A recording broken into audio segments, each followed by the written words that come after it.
il est temps de vider mes sagas en cours.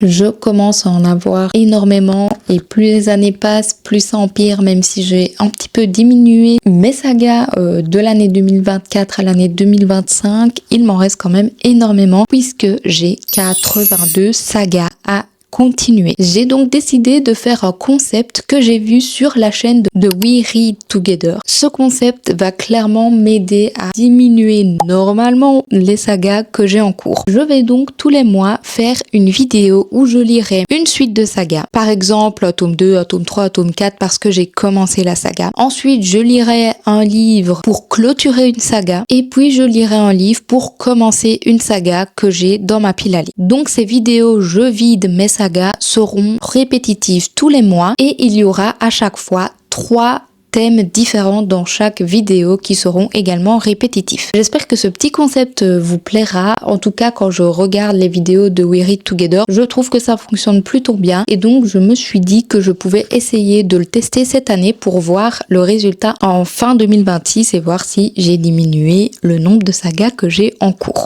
Je vais commencer par lire une suite de sagas et j'ai choisi de lire La Sœur à la Perle qui est le tome 4 de la saga Les 7 Sœurs. C'est une saga que j'adore, je ne vais pas vous le cacher, j'ai déjà commencé le livre et j'ai lu plus ou moins 120 pages. Clairement, je l'adore, dès que je commence à lire, je ne peux plus m'arrêter. Je suis vraiment sous le charme de cette saga. La plume de l'autrice nous happe vraiment dès le début dans l'histoire. Je pense que j'ai déjà énormément parlé de cette saga sur ma chaîne, mais pour vous refaire un résumé rapide pour ceux qui débarqueraient sur cette chaîne avec cette vidéo, nous suivons un père qui a adopté 7 sœurs aux 4 coins du monde. Donc il a 7 filles qui ont chacune été adoptées dans un pays différent et dans un continent différent. On va apprendre au début du tome 1 que ce fameux papa va mourir. À sa mort, le père a laissé une lettre à chacune de ses filles avec des données géographiques pour qu'elles puissent découvrir d'où elles viennent et quelle est sa famille clairement. Donc chacune des sœurs va parcourir le monde pour essayer de découvrir quelles sont leurs origines, d'où elles viennent, quelle est sa famille, etc. C'est vraiment super intéressant parce que en plus d'avoir cette petite continuité au niveau de découvrir l'histoire de chaque sœur, nous découvrons également une partie de l'histoire du pays. Dans le tome 1, nous avons découvert le Brésil et on a un petit peu eu un contexte historique sur comment a été construite la statue de Rio de Janeiro, donc je trouvais ça hyper intéressant. Dans le tome 2, il me semble qu'on est en Norvège et qu'on va découvrir la musique, une famille célèbre de musiciens en Norvège et donc on n'est pas centré en tant que tel sur l'histoire du pays mais plutôt sur l'histoire de la musique du pays, donc je trouvais ça hyper intéressant. Et dans le tome 3, je sais plus trop, je crois que c'est à Londres, mais j'avoue que je me souviens plus trop ce qu'on a découvert au niveau en termes d'histoire. Pourtant je l'ai lu il y a pas si longtemps que ça. Enfin bref, voilà. On a à chaque fois des petits éléments historiques qui viennent s'imbriquer dans cette histoire, en plus d'avoir une romance à chaque fois et d'avoir du coup les découvertes d'origine de chaque sœur. On a également un petit mystère puisque la 7e sœur n'a jamais été adoptée et qu'elle est donc portée disparue. Chaque sœur se demande pourquoi il n'y en a jamais eu une 7e alors que les constellations de Pléiades, je crois que c'est ça, sont au nombre de 7 et qu'elles ne sont donc que 6 sœurs. En tout cas, c'est ce qu'elle pense. Donc voilà un petit peu pour ce qui est de cette saga. Il y a beaucoup de mystères, surtout autour du père et de cette fameuse sœur disparue. Je sais que c'est les 2 derniers tomes de la saga, donc j'ai clairement hâte de la terminer. Du coup, j'ai décidé de lire ce tome 4 parce que clairement, je veux avoir le fin mot de l'histoire de cette saga et je pense sincèrement que je vais essayer de la clôturer cette année parce que d'un côté, ça m'énerve un peu de la laisser traîner parce que je sais que je l'adore et que c'est une saga coup de cœur, mais en même temps, j'ai pas non plus envie que ça se termine parce que j'aime énormément. Maintenant, je sais que Lucinda Riley a fait énormément de romans, donc je lirai certainement tous ses autres romans après avoir clôturé cette saga. Pour ce qui est des autres livres, je les choisirai au fur et à mesure avec vous, donc je reviendrai vous faire un petit point lecture quand j'aurai avancé dans ce tome 4 ou quand je l'aurai clôturé. On verra un petit peu comment je décide de faire cette vidéo. Je pense que ce sera plus un vlog où je parle en fait à chaque fois de l'avancée de mes lectures plutôt que de vous filmer des plans comme j'ai l'habitude de faire avec une musique de fond, etc. Voilà, je trouve que ce concept se prête plus à fonctionner comme ça qu'en vous montrant des plans de moi en train de lire, etc. Donc j'espère que ça vous plaira. N'hésitez pas à me dire en commentaire quelle saga vous avez dans votre pile à lire et que vous voulez absolument terminer et si ce concept vous plaît pour que je puisse le continuer. Ne faites pas attention à ma tête, à mon énergie et tout, je suis malade comme un chien, mais je voulais quand même vous reprendre avant que je n'oublie et que j'aille beaucoup trop vite, mais j'ai terminé du coup le tome 4 des 7 sœurs.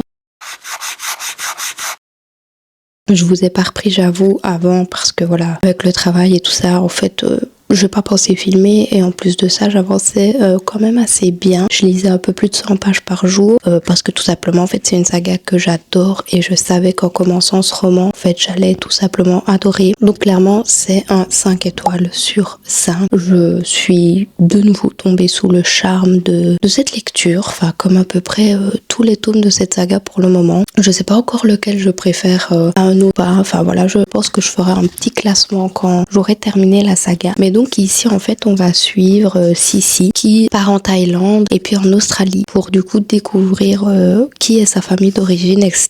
Et donc on va suivre toute une histoire de racisme. On va aussi suivre l'histoire de perles, vous voyez, des perles qu'on trouve dans l'océan et qui rapportent beaucoup d'argent, etc. Enfin des chercheurs de perles, voilà, c'est ça que je cherchais comme mot. Et donc on va un petit peu découvrir au fur et à mesure du temps comment en fait le racisme a évolué, comment le fait qu'avant c'était juste impossible que les personnes de couleur puissent fréquenter des personnes blanches, etc. Enfin bref, c'était hyper intéressant. Bon, maintenant j'avoue que le mari d'un des personnages du livre, il me tapait un petit peu sur le système. Enfin franchement sa façon de penser et tout, il me saoulait beaucoup.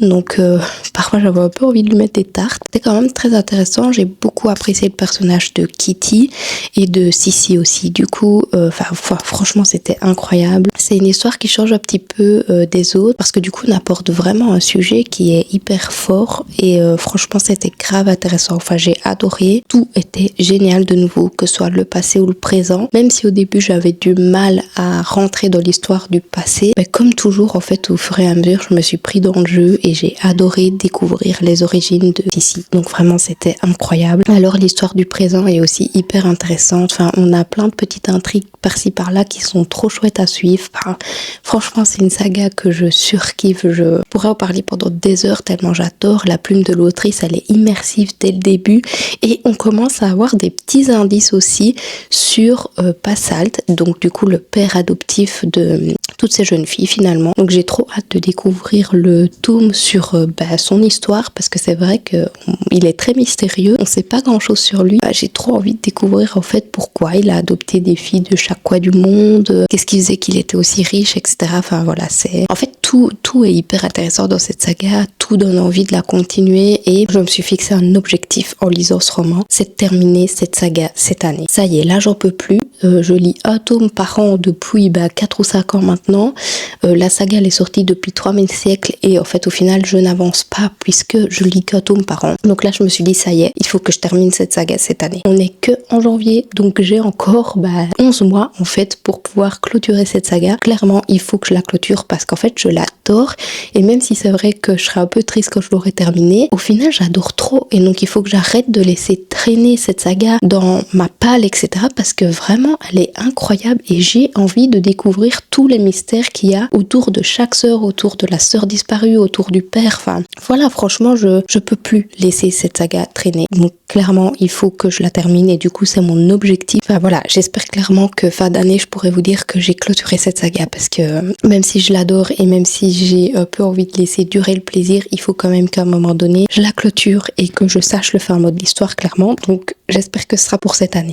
Nous allons donc passer à la deuxième partie de cette vidéo qui est de commencer une nouvelle saga qui est dans ma pile à lire et j'ai décidé de commencer Loser Fraternity. C'est une saga très récente puisque le tome 1 est sorti je pense l'année passée, en tout cas dans mon souvenir. Donc voilà, je me suis dit pourquoi pas, vu que je suis malade, c'est clairement une romance, c'est clairement ce qu'il me faut parce que voilà, en fait à la base je voulais commencer un gros roman de fantasy et tout, mais là c'est clairement pas le moment, mais j'avais pas non plus envie de laisser traîner cette vidéo pendant 3 ans, donc je me suis dit c'est pas grave, je vais choisir une romance et donc j'ai choisi celle-là qui me tentait plutôt bien. On va suivre Juliette qui mène une double vie. La nuit c'est une star de l'écriture alors que la journée c'est un rat de bibliothèque qui est hyper timide. Lorsqu'elle va rentrer à l'université de Miami, elle sait qu'elle n'a aucune possibilité de rentrer dans le cercle très fermé de l'élite populaire et donc son ami d'enfance va l'embarquer dans une fraternité particulière puisqu'il s'agit de la fraternité Loser Fraternity. Donc ce sont que des gens qui sont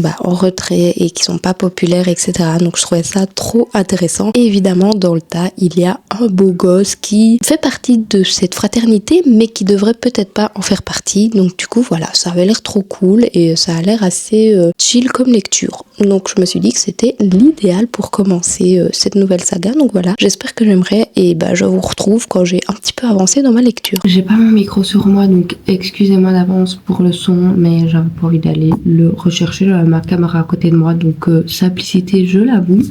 J'ai lu 80 pages de Loser Fraternity et déjà première chose à dire, le prologue est une pépite. Franchement, j'ai rarement vu un prologue de cette qualité. J'ai accroché direct à la plume, elle est hyper poétique. Enfin, en tout cas, quand c'est Juliette qui parle. Donc vraiment, le prologue, gros coup de cœur. Je vais d'ailleurs juste après aller chercher des post-it pour la noter parce qu'il y a quand même quelques petites citations qui sont assez chouettes dedans. Du coup, pour le moment, voilà, il se passe pas énormément de choses. Juliette et Isaiah, je sais plus déjà le nom, vous savez bien moi les noms c'est compliqué, commence à se parler si on peut dire ça comme ça parce qu'en fait j'avais pas capté que la timidité de Juliette était vraiment à un niveau, waouh, jamais vu ça quoi, c'est vraiment une timidité maladive plus.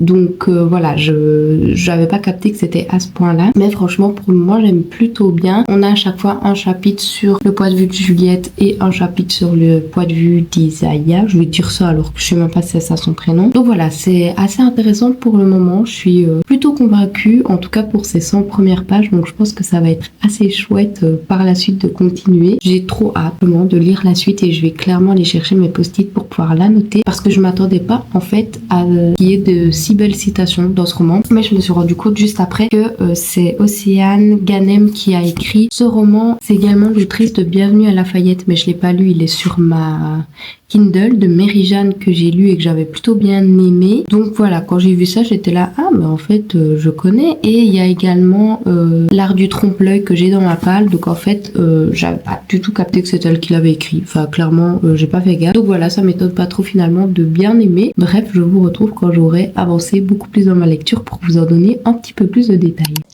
Il me reste plus ou moins un petit quart à lire de ce fameux tome 1. Alors je dois dire que ça fait quand même quelques jours maintenant que je suis sur cette lecture. Je mets plus de temps que ce que j'avais prévu puisque j'ai été malade. Et clairement, comme j'étais malade, j'étais au bout de ma vie. Mais j'ai continué à aller travailler alors que j'étais malade. Et donc forcément, le soir, j'avais plus trop le courage de lire. Du coup, ça fait que cette lecture traîne un petit peu en longueur. Et personnellement, j'ai du mal quand je fais traîner mes lectures en longueur. Il faut que je lise mes livres rapidement, surtout quand ce sont des petits livres comme ça qui font 400 pages. Et si je mets plus de 4 jours, c'est vrai que je vais avoir un petit peu plus de mal à rentrer dans l'histoire au fur et à mesure des jours qui passent. Donc c'est un peu ce qui est en train d'arriver avec cette lecture. Comme je vous l'ai dit, le prologue m'a clairement hypé de fou. Genre j'ai adoré le prologue et j'ai eu un coup de cœur pour le prologue. Et au fur et à mesure de ma lecture, je me suis rendu compte que l'écriture était pas la même que celle du prologue et moi j'avais envie d'avoir un livre qui soit construit de la même manière que le prologue, ce qui n'est pas vraiment le cas. Maintenant au début ça me dérangeait pas tant que ça, mais j'avoue que je suis en train de perdre un petit peu la hype que j'avais au début que je lisais ce roman,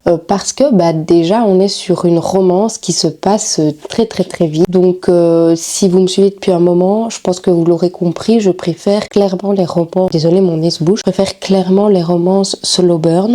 j'arrive beaucoup plus à accrocher au slow burn que à des romances qui se passent super vite et qui finalement, on n'a pas beaucoup d'éléments pour s'accrocher en fait à cette fameuse romance entre les deux personnages. Et ici, c'est un peu ce qui est en train d'arriver. En fait, on est sur une fille qui est hyper timide, qui en fait a une timidité maladive et donc qui ne parle jamais. Et en fait, les deux personnages tombent amoureux alors qu'ils se sont parlé peut-être 2 fois sur tout le roman, puisque la fille elle est hyper timide et qu'elle ne parle pas. Donc je suis un petit peu sceptique par rapport à ça. Enfin voilà, j'ai un peu de mal avec les romances qui se passent super vite et là c'est ce qui est en train de se passer. Et je trouve que par rapport au caractère de la fille, ça colle pas trop en fait. Et du coup ça m'a un petit peu pas dégoûtée de ma lecture parce que j'aime quand même bien ce que je lis et quand je lis j'ai envie de continuer à lire parce que j'aime bien. Mais c'est vrai que je suis un peu dubitatif par rapport à ça. Et du coup, ça m'a un petit peu bloquée. Donc voilà, hier par exemple, j'ai pas lu du tout parce que, je sais pas, j'avais pas forcément envie de me replonger dans l'histoire et tout. Donc voilà, c'est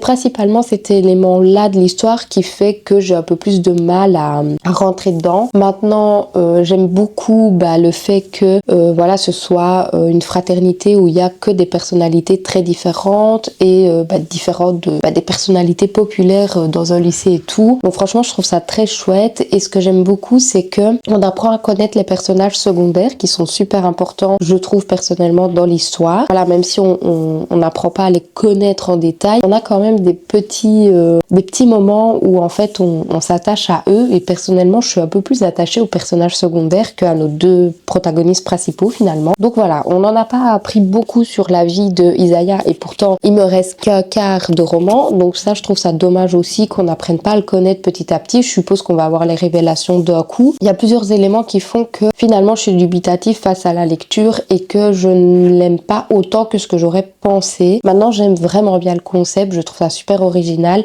Il y a des épreuves du coup entre fraternités parce que le but c'est qu'il y ait une fraternité qui gagne et celle qui perd en fait elle disparaît les années d'après et donc ils se battent chacun pour pouvoir garder leur fraternité. Donc je trouve ce concept super génial, mais voilà, je reste quand même perplexe pour certains détails de l'histoire, donc on va voir. Je vais terminer je pense le roman aujourd'hui, en tout cas j'aimerais bien parce que comme je vous le dis j'en ai marre qui traîne un petit peu en longueur et j'aimerais bien commencer un autre livre, donc voilà, je vais un petit peu voir ce que j'en pense à la fin, mais voilà, je suis pas sûre que mon avis changera d'ici là. Maintenant peut-être qu'il y a des éléments à la fin de l'histoire qui vont faire que ça va devenir une lecture faux folle, mais j'en doute un petit peu, j'avoue. Ça y est, j'ai terminé enfin Loser Fraternity.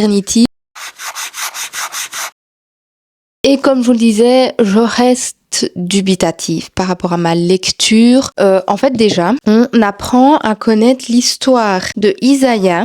Je vous montre parce que je trouve ça plus visuel en vous le montrant. Donc ça, vous voyez, c'est la fin du roman. Et donc on apprend l'histoire d'Isaiah à ce moment-là.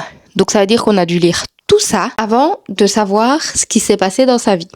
Donc j'avoue que ça m'a un peu freiné de devoir attendre aussi longtemps pour en apprendre plus sur son histoire parce que on avait des petites brides par-ci par-là mais toujours les mêmes tout le long du roman et en fait on apprend tout, genre les 40 dernières pages de l'histoire. Donc voilà, j'avoue que ça m'a pas trop plu de devoir attendre aussi longtemps pour pouvoir avoir son histoire et apprendre à le connaître mieux finalement. Je trouve qu'au niveau de Juliette, on n'apprend pas beaucoup de choses sur sa vie. On sait qu'elle est écrivaine, on sait qu'elle est riche, voilà, on sait qu'elle est timide et c'est à peu près tout. Bon, il y a on sait qu'il y a entre gros guillemets des difficultés avec ses parents. On va même pas dans les détails de ce qui se passe réellement avec eux. Genre on a une mini phrase qui nous résume un petit peu sa relation avec ses parents. Donc j'avoue que j'ai été un peu déçue parce qu'au niveau des personnages, on va pas assez en profondeur selon moi. Enfin franchement je m'attendais à beaucoup plus vu tous les retours que j'ai entendus par rapport à cette histoire. Maintenant comme je vous le disais, ce que j'apprécie c'est le fait qu'il y a l'originalité de la fraternité qui fait que voilà on s'attache en fait je me suis plus attachée aux personnages secondaires que aux 2 personnages principaux finalement. Donc je sais pas du tout de quoi parle le tome 2 et le tome 3 mais j'espère que ce sera des personnes qui font partie du tome 1 en fait et qu'on apprendra à plus découvrir découvrir ces personnes-là parce que je les ai bien aimées en tout cas dans ce tome 1 là. Donc voilà, maintenant on est sur des très gros clichés, mais je pense que c'est le but du roman aussi, au vu de ce qu'on apprend sur Juliette, etc., qui écrit des romances clichés et tout. Bref, je reste dubitative, j'ai bien aimé ma lecture. Pour moi, je pense que ce serait un 3,5 sur 5 là actuellement. Je reste vraiment happée par le prologue, mais tout le reste de l'histoire, j'avoue que ma hype a fini par diminuer de plus en plus. Donc je suis un peu déçue par rapport à ça. Maintenant voilà, ça reste une belle histoire, je suis contente de l'avoir découvert, mais je m'attendais quand même à vachement mieux pour ce petit tome là. Donc on verra de quoi parle le tome 2 et le tome 3. J'avoue que je me suis pas du tout renseignée et de toute façon je les découvrirai avec vous. Je me dis que c'est chouette de commencer une saga avec vous et de la terminer avec vous, donc du coup je ferai ça dans mes prochaines vidéos de je vide mes sagas. Mais du coup voilà pour ce fameux tome 1. Donc pour ce qui est de la partie je termine une saga, je n'ai pas encore reçu le livre que je vais lire parce qu'en fait je me suis fait une liste de tous les livres que je dois acheter pour pouvoir terminer mes sagas. Donc j'en ai aucun en ma possession, donc c'est d'office des livres que je dois acheter. Et du coup ce mois-ci j'ai décidé de lire Ma raison de vivre tome 3 pour clôturer la saga. J'hésitais entre celle-là et Campus Driver, mais il y avait un délai de livraison plus long pour Campus Driver, j'ai pas le temps d'aller en librairie. Donc j'ai choisi Ma raison de vivre, comme ça arrivait plus vite et je pouvais terminer cette vidéo plus rapidement parce que ça fait quand même un moment que je l'ai commencé, l'air de rien. Alors le tome 3 il s'intitule Ma raison de respirer. Je vous mets la petite photo ici en attendant de le recevoir, comme ça je peux déjà vous faire le résumé. Et après, il me restera plus qu'à le lire. Et je sais que je le lirai vite parce que c'est des romans qui se lisent en fait, je me rends compte que je vais pas vous faire le résumé du tome 3 puisque ça vous spoilerait absolument tout de l'histoire. Donc, je vais reprendre le résumé du tome 1. Même si on évolue plutôt bien dans le tome 2 et du coup par la suite dans le tome 3 je suppose. Mais en gros ici on va suivre une jeune fille qui subit des maltraitances dans son foyer et pas des petites maltraitances. On a certaines scènes qui sont décrites donc voilà, pour ceux qui ont du mal avec ce sujet là je ne vous recommande du coup pas du tout cette saga.